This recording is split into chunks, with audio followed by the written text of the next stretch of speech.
Good morning, church. Psalm 73, verse 25. Whom have I in heaven but you? And there is nothing on earth that I desire besides you. The author of Psalm 73 is Asaph. This man was a director of music in the temple worship during the time of King David, and he is in fact called a prophet in Second Chronicles. Asaph is initially looking around people and he observes that the wicked and ungodly are doing pretty well in life. They are prospering and God is allowing them to prosper. They seem to be doing fine. They don't fall sick too often.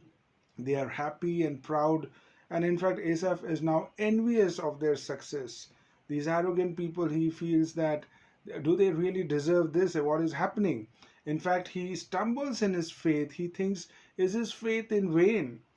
But when he enters the sanctuary of God in verse 17, he realizes that the wicked are prospering for the present, but they are soon going to meet a dreadful end. Their end is inevitable. They are going to perish. And he also realizes that God is not with the wicked. That means they can never realize the presence of God, and the wicked would never experience the joy and peace that comes by knowing God intimately. And hence the psalmist concludes that while the godly people are afflicted, they have the better portion simply because God is always with them and they have God for their portion. Therefore, he declares in Psalm 73, verse 25, whom I have in heaven but you, and there is nothing on earth that I desire besides you. It is the spirit of truly godly man to prefer God before all things, either in heaven or on earth. We all know that we are here on earth for a while, and if we are saved, we are going to spend eternity in heaven. But how often do we think of heaven in anticipation that how this life in heaven will be, how heaven will be, and what is our main reason if we desire to go to heaven? Is the main reason that we'll get to see Christ and enjoy Him there? Does this keep our hearts and our desires and our expectations towards heaven? We will consider three scenarios to shake us up and make us think on what do we really desire and why. Scenario 1. If you're given a choice that you can spend eternity either on earth or in heaven, you're given two options and you have to choose one. The first option is you can spend eternity on earth by avoiding death forever, and you can live your life on earth. You would live in all prosperity for eternity but without God's presence and communion. That's your first option. Your second option is you can leave this earth in order to be with God. You can leave this earth in God's time and you get to dwell in heaven as a child of God, enjoy the holy and perfect love for eternity. Which option will you choose and why? That is, which place will you choose and why? Is the place where God is for eternity the most excellent place that your heart desires? Is enjoying heaven because God is there your highest portion? Scenario 2, if you're going to spend eternity only on earth, so here the heaven is out of picture, your options are that you're going to spend eternity only on earth, but in two conditions. The first option is spend an ordinary life with low circumstances, but with gracious presence of God. You spend a holy living, serving and walking with God. That's your first option. Second option is to live in prosperity forever on earth, but without God. What will you choose and why? Be honest. A life with God, is that the ultimate life for you?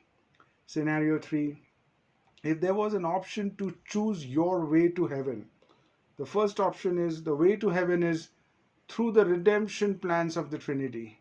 It is the way of free grace by the blood and righteousness of the blessed and glorious Redeemer. And your second option is you are saved by your own righteousness, by your own performance, or by any other mediator than Christ. What will you choose? Because the ultimate destination will be heaven. Whatever way you choose, what way will you choose? Is a life lived with God's presence the most excellent way to live life? Is the way of Christ the most excellent way to live life, in the way that you're saved because Christ is saving you? Christ is your Redeemer, and that is the way you prefer.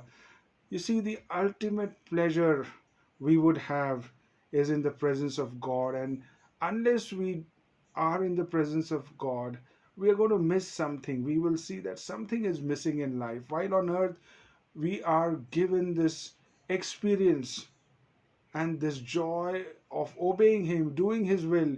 We get a glimpse of why heaven will be the most excellent place. We will experience why life on earth, where we can feel God's presence, is the most excellent life to live, and why His ways of redemption are the most excellent ways of redemption. God is pleased to give us such discoveries while we are on earth, to give us this joy of knowing that we can count everything as loss before the excellency of Christ. It's truly a blessing on earth when we are discovering these facts. And like the psalmist, we can also boldly and convincingly say, "Whom I have in heaven but you, and there is none upon the earth that I desire besides you." Let us seek and keep seeking such lively exercises of the Spirit where we will discover the grace of God in a fresh way. We will have more acquaintance with God and have the principles of grace strengthened. Our soul will be satisfied that we have a spirit of supreme love towards God. When God and all other things compete for man's affections, that is the only way to really tell what man will choose. Denying ourselves, uh, forsaking the world, taking the cross and following Christ wherever He takes us, wherever He goes, we follow. That can be foolishness to the world. It can be seen as something radical, but to the Spirit who has experienced these facts that Christ is enough, for that kind of spirit, this is the best choice. Charles Spurgeon said, "You will never know the fullness of Christ until you know the emptiness of everything but Christ." So, everything else apart from Christ, there is emptiness ultimately in there. A godly man prefers God before anything else on earth.